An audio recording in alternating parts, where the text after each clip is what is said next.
आगे ऐसा सोचिए कि आप लोग स्केटिंग जानते हैं ना, स्केटिंग के शूज, स्केटिंग करते होंगे आप रास्तों के ऊपर या फिर किसी प्लेन जगह के ऊपर स्केटिंग के शूज पहन के।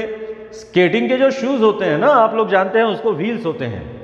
तो ऐसी ही एक स्केट्स या फिर स्केटिंग के जो शूज हैं, ऐसे शूज किसी बच्चे ने पहने और वो बच्चा एक कहीं वॉल है, बिल्कुल स्ट्रॉन्ग वॉल है, उस वॉल के पास गया और उस वॉल को उसने अपने दोनों हाथ ऐसे टिका दिए और वॉल के ऊपर अपने दोनों हाथ ऐसे टिका कर उसने वॉल को पुश करने की कोशिश की। सोचिए क्या होगा। स्केटिंग के शूज पहनकर अगर बच्चा वॉल को पुश करता है तो वॉल गिर जाएगी क्या? वॉल गिरेगी नहीं, क्योंकि वॉल की स्ट्रेंथ काफी ज्यादा है, वॉल स्ट्रांग है। लेकिन बच्चा जब स्केटिंग के शूज पहनकर वॉल को पुश करेगा तो आप जानते हैं कि वॉल जो है वो तो आगे नहीं जाएगी, बल्कि वो स्केटिंग के शूज पहना हुआ बच्चा जो है वो जरूर पीछे आ जाएगा। भले आप ये करके देख सकते हैं। सेकंड एग्जांपल देखिए। समझिए कि किसी बलून में आप लोगों ने हवा भर दी और हवा भरने के बाद में उसके मुंह को जरा आप लोगों ने ऐसे पकड़ के रखा और पकड़ के रखने के बाद में जस्ट आप लोगों ने उसको छोड़ दिया। तो पकड़ के रखने के बाद में अगर हवा भरे हुए बलून को आप लोगों ने छोड़ दिया तो क्या होता है पता है?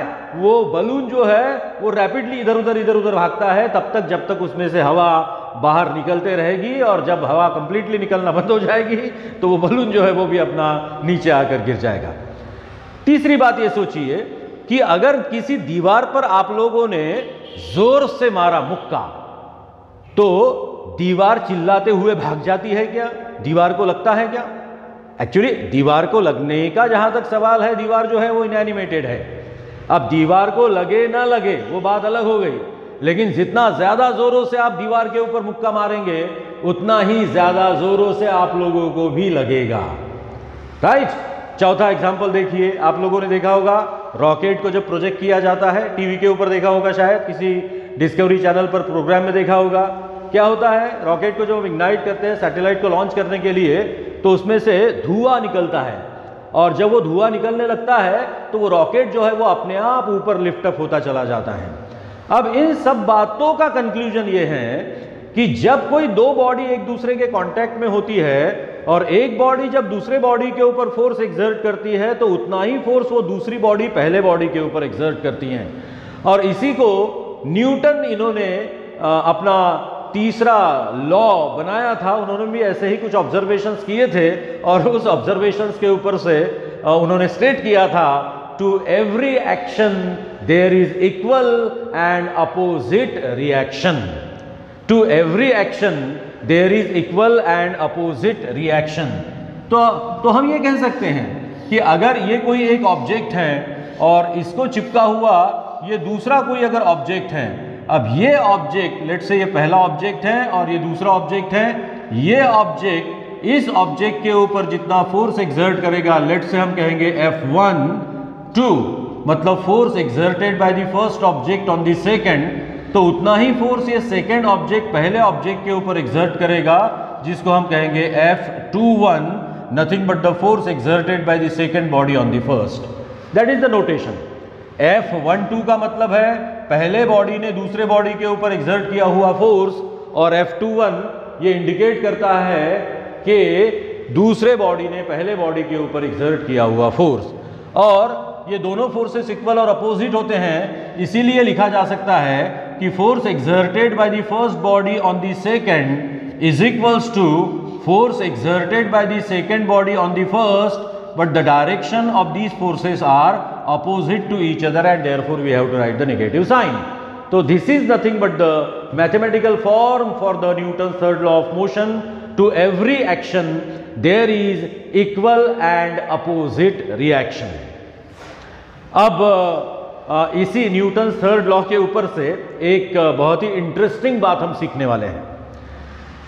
ऐसी कल्पना करिए, लेट अस इमेजिन कि कोई एक रास्ता है और इस रास्ते के ऊपर से लेट से यहाँ पर मैं फिगर निकालता हूँ, एक ये रास्ता है और इस रास्ते के ऊपर से व्हीकल्स गुजरते हैं और किसी पर्टिकुलर इंस्टेंट पर बिल्कुल एक ही लेन है इस रास्ते की, मतलब एक ही सिंगल वे है, और इस रास्ते के ऊपर एक ट्रक मतलब एक लॉरी और एक कार ऐसे दोनों चले जा रहे हैं। तो किसी इंस्टेंट पर लेट्स से ये लॉरी जो है वो यहाँ पर है कुछ ऐसी, और दिस इज द लॉरी, और यहाँ पर चल रही है एक कार, यहाँ पर चल रही है एक कार लाइक दैट। अब ये लॉरी जो है, ट्रक जो है, इसका मास है समझिए m1 और कार जो है इसका मास है समझिए m2। प्रेजेंटली लॉरी की जो स्पीड है, मतलब ट्रक की जो स्पीड है वो है कुछ u1, और कार की जो स्पीड है उसी सेम डायरेक्शन में ये है समझिए कुछ u2। बराबर ध्यान से देखिएगा। और कार जा रही है आगे आगे और कार के पीछे पीछे से जा रहा है ट्रक। दोनों बिल्कुल कांस्टेंट स्पीड से जा रहे हैं, अपने अपने कांस्टेंट स्पीड से वो आगे बढ़ रहे हैं। जैसे लेट्स से इसकी स्पीड है कुछ 25 मीटर पर सेकंड, तो इसकी स्पीड है कुछ 30 मीटर पर सेकंड। मतलब यहाँ पर एक बात ये जरूर है कि ट्रक की जो स्पीड है, लॉरी की जो स्पीड है, दिखाई दे रहा है ना, लॉरी की जो स्पीड है वो ऑफ कोर्स कार के स्पीड से ज्यादा है। लॉरी की जो स्पीड है वो कार के स्पीड से ज्यादा है। अब सोचिए, कार आगे है, लॉरी उसके पीछे है। कार जा रही है आगे आगे, लॉरी जा रही है पीछे पीछे, और कार की जो स्पीड है वो लॉरी के स्पीड से कम है। मतलब लॉरी जो है, ट्रक जो है वो ज्यादा स्पीड से जा रहा है और कार जो है वो कम स्पीड से जा रही है। तो कार और ट्रक इन दोनों के बीच का जो डिस्टेंस है वो बढ़ता चला जाएगा कि कम होता चला जाएगा? थोड़ा सा अगर आप लोगों ने सोचा तो आप लोगों को जरूर ये ध्यान में आएगा कि ट्रक की स्पीड ज्यादा होने की वजह से कार से, ट्रक और कार इन दोनों के बीच का जो फासला है, जो डिस्टेंस है, वो कम होता चला जाएगा। जैसे सोचिए, नॉर्मली कुत्ता जो है वो हम लोगों से ज्यादा फास्ट दौड़ता है। अगर मैं दौड़ने लगा और मेरे पीछे अगर कुत्ता लग गया तो वो कुत्ता मुझे पकड़े बगैर रहेगा क्या? डेफिनेटली नहीं, क्योंकि मैं जब भागूंगा तो मेरी स्पीड कम होगी और मेरे पीछे भागने वाले कुत्ते की स्पीड ज्यादा होगी, तो कुत्ता जरूर मुझे पकड़ लेगा, क्योंकि पीछे से आने वाले कुत्ते की स्पीड जो है वो ज्यादा है और मेरी स्पीड जो है वो कम थी। तो इसी तरह से इन दोनों के बीच का डिस्टेंस जो है वो कम होता चला जाएगा, और कुछ ही देर के बाद ट्रक और कार जो है, ये लॉरी और कार जो है, ये लॉरी और कार एक दूसरे को टकराए बगैर रहेंगे नहीं। तो ऑफ कोर्स लॉरी और कार एक दूसरे को टकराएंगे, और लॉरी और कार एक दूसरे को टकराने के बाद में अब क्या होगा ये सोचिए। अब ये लॉरी जो है ये कार के ऊपर टकराई, तो ऐसे सिचुएशन कार जो है वो भी लॉरी के ऊपर टकराएगी ना। अब अभी अभी हमने सीखा था, to every action there is equal and opposite reaction. मतलब टकराते वक्त ट्रक कार के ऊपर जो फोर्स एक्सर्ट करेगा, let's say we can say it is F1, तो जितना फोर्स ट्रक कार के ऊपर एक्सर्ट करेगा, कार जो है वो भी ट्रक के ऊपर उतना ही फोर्स एक्सर्ट करेगी। और according to the Newton's third law हम ये लिख सकते हैं कि force exerted by the truck on the car is equals to force exerted by the car on the truck. यहां पर हमने F1 मतलब force exerted by the truck on the car लिया, और F2 मतलब force exerted by the car on the truck लिया। और जब ये एक दूसरे के ऊपर टकराएंगे तो ये ट्रक जो है वो कार को करेगा पुश आगे, लेकिन कार जो है वो ट्रक को करेगी पुश पीछे। मतलब क्या होगा कि कार जो आगे बढ़ रही थी उसकी मोशन को वो सपोर्ट हो जाएगा, क्योंकि ट्रक कार के ऊपर उसी डायरेक्शन में फोर्स एक्सर्ट करेगा जिस डायरेक्शन में कार जा रही थी। लेकिन कार ट्रक के ऊपर जो फोर्स एक्सर्ट करती है वो फोर्स ट्रक जिस डायरेक्शन में जा रहा था उस डायरेक्शन के एग्जैक्टली अपोजिट डायरेक्शन में है, और इसी वजह से होगा ये कि कार की स्पीड जितनी थी उससे बढ़ जाएगी और ट्रक की स्पीड जितनी थी उससे वो कम हो जाएगी। और कोलिजन के बाद में अगर हम सोचेंगे तो अब अगर हम ट्रक की बात करेंगे, अब अगर हम लॉरी की बात करेंगे, तो ऑफ कोर्स लॉरी के लिए होगा ये कि लेट्स से कि लॉरी की स्पीड हो जाएगी v2 और लॉरी के आगे टक्कर होने के बाद में, कोलिजन होने के बाद में जो कार है, तो डेफिनेटली कार की स्पीड जो है वो हो जाएगी, लेट्स से ट्रक की स्पीड हो जाएगी समझिए कुछ v1 और कार की स्पीड हो जाएगी समझिए कुछ v2। ऑफ कोर्स ट्रक का मास उतना ही है और कार का मास भी उतना ही है। नाउ यू जस्ट थिंक, सोचिए और मुझे बताइए, टकराने से पहले ट्रक का मास कितना था m1, ट्रक की स्पीड कितनी थी u1, मतलब ट्रक का मोमेंटम कितना था m1 u1। कार की अगर बात करेंगे तो कार का मोमेंटम कितना होगा, कार का मास था m2, कार की वेलोसिटी थी u2 और इसीलिए कार का मोमेंटम होगा m2 u2। और अब दोनों मिलाकर टोटल मोमेंटम कितना होगा बच्चों, डेफिनेटली वो होगा m1 u1 plus m2 u2। अब ट्रक और कार एक दूसरे के ऊपर टकराए, ट्रक ने कार के ऊपर, कार जिस डायरेक्शन में जा रही थी उसी डायरेक्शन में फोर्स एक्सर्ट किया, लेकिन कार ने ट्रक के ऊपर जो फोर्स एक्सर्ट किया वो फोर्स ट्रक जिस डायरेक्शन में जा रहा था उसके अपोजिट डायरेक्शन में एक्सर्ट किया। और ऐसा होने के बाद में फिर अब कार की जो स्पीड थी पहले टकराने से पहले वो बढ़ गई और बढ़कर कितनी हो गई v2, लेकिन ट्रक की जो स्पीड थी टकराने से पहले u1 वो कम होकर कितनी हो गई टकराने के बाद में, डेफिनेटली v1। तो इसीलिए टकराने के बाद की अगर हम बात करेंगे तो टकराने के बाद में ट्रक का मोमेंटम कितना होगा, ट्रक का मोमेंटम होगा m1 v1 और कार का मोमेंटम कितना होगा m2 v2। और इसीलिए दोनों का मिलाकर टोटल मोमेंटम टकराने के बाद में कितना होगा, तो m1 v1 plus m2 v2। तो ये रहा, तो m1 u1 plus m2 v2 is nothing but the total momentum before collision और m1 v1 plus m2 v2 is nothing but the total momentum after collision. अब ये सोचिए कि ये जो इन दोनों का कोलिजन चल रहा था यहाँ पर, ये कोलिजन कुछ t इतने टाइम के लिए चला, मतलब t इतने टाइम के लिए ट्रक और कार एक दूसरे के कांटेक्ट में रहे, मतलब ट्रक ने भी कार के ऊपर t इतने ड्यूरेशन के लिए फोर्स एक्सर्ट किया, तो कार ने भी ट्रक के ऊपर t इतने ड्यूरेशन के लिए फोर्स एक्सर्ट किया। अब according to the Newton third law, जो कि हमको पता है कि force exerted by the truck on the car is equals to minus force exerted by the car on the truck.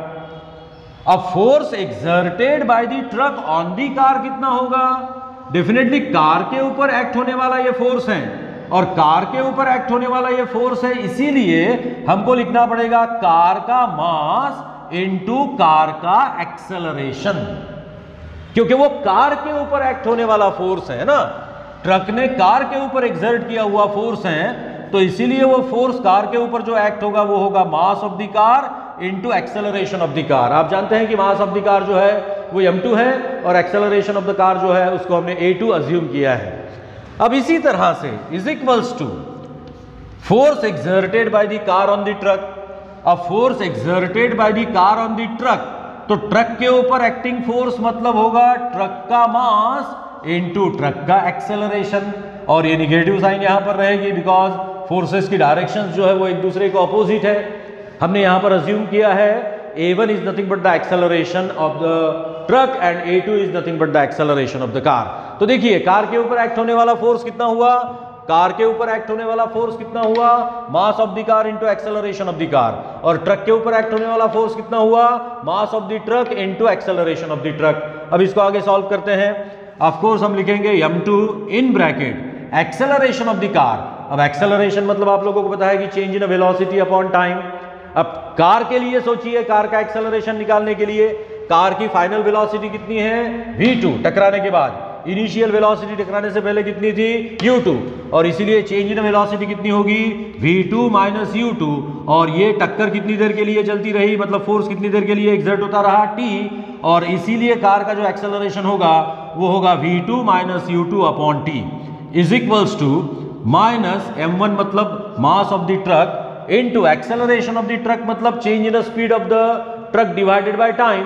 अब ट्रक की स्पीड कितनी चेंज हुई, पहले u1 थी, टकराने के बाद में v1 हुई, तो इसीलिए चेंज इन स्पीड या चेंज इन वेलोसिटी होगी v1 माइनस u1, और डिवाइडेड बाय टाइम कितना लगा इतनी स्पीड चेंज होने के लिए t, तो इसीलिए एक्सेलरेशन ऑफ द ट्रक जो है वो होगा v1 minus u1 divided by t।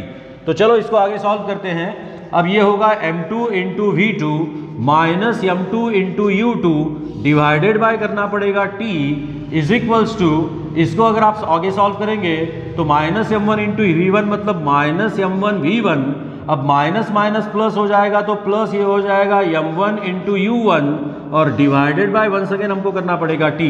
तो ऑफकोर्स ये t जो है वो हो जाएगा कैंसिल और इस साइड में हम लोगों को मिलेगा m2v2 माइनस m2u2 है ना, इज इक्वल्स टू इस साइड में हमको मिलेगा माइनस m1v1 प्लस ये मिला हमको m1u1।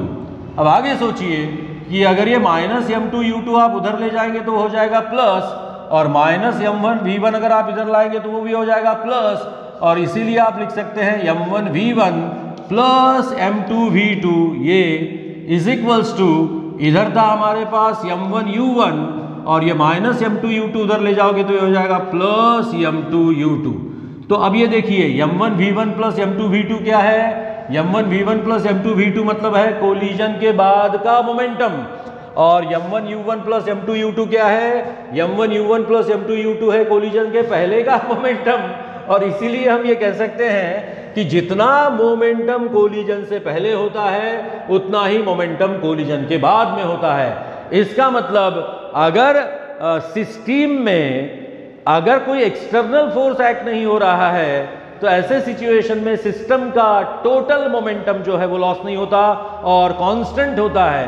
मतलब जितना मोमेंटम कोलिजन से पहले होगा उतना ही मोमेंटम कोलिजन के बाद में होगा और इसीलिए हम कहेंगे कि momentum before collision is equals to momentum after collision. तो ये है हमारा law of conservation of the linear momentum. और इस law of conservation of linear momentum के भी कुछ इंटरेस्टिंग एग्जांपल्स बताए जा सकते हैं। जैसे सोचिए कि आप लोगों ने वो बैरल की मतलब वो लॉन्ग नली वाली जो गन होती है ना वो ली, उसमें बुलेट रखी और उस गन को अगर नाक के सामने रखकर अगर आप लोगों ने शूट किया तो पता है क्या होगा, वो गोली तो निकलकर भागेगी आगे गन में से, लेकिन आपका नाक या मुंह जो है वो फूटे टूटे बगैर रहेगा नहीं, क्योंकि गन में से जब आप बुलेट को शूट करते हैं तो गोली जब आगे जाती है तो गन जो है वो पीछे आती है। क्योंकि देखिए गन को बुलेट में से शूट करने से पहले गन और बुलेट दोनों स्टेडी थी, मतलब मोमेंटम जो था उनका जीरो था। अब जब आप गन शूट करोगे तो गन में से बुलेट को शूट करने के बाद में भी दोनों का मोमेंटम जीरो होना चाहिए। इसीलिए जितना मोमेंटम बुलेट का होगा फॉरवर्ड डायरेक्शन में उतना ही मोमेंटम गन का होगा बैकवर्ड डायरेक्शन में, और इसीलिए बुलेट का मोमेंटम और गन का मोमेंटम इन दोनों का मोमेंटम टोटल मिलाकर 1 सेकेंड जीरो हो जाएगा, क्योंकि उन दोनों की डायरेक्शन जो है वो अपोजिट है। तो बुलेट का अगर मोमेंटम है 10 इतना आगे तो गन का मोमेंटम होगा 10 इतना पीछे, +10 -10 तो that must be equals to 0। और इसीलिए गन को मुंह के सामने रखकर शूट नहीं किया जाता बल्कि उसको शोल्डर पर रखकर शूट किया जाता है, ताकि वो बुलेट जब उसमें से निकले तो जब गन पीछे आएगी तो हमें कुछ नुकसान ना हो और वो गन जो है वो हमें ना लगे। तो ये था हमारा Newton's third law of motion और law of conservation of the linear momentum. काफ़ी लंबा वीडियो ये हो गया, 25, 26, 27 मिनट का, लेकिन ये सब बातें आप लोगों को सिखाना ज़रूरी था। और फिर इसके आगे और कुछ अगला फिजिक्स हम सीखेंगे। तो अब मुझे दीजिए इजाज़त, अगले वीडियो में ज़रूर मिलेंगे, तब तक के लिए good bye, see you next time, bye bye.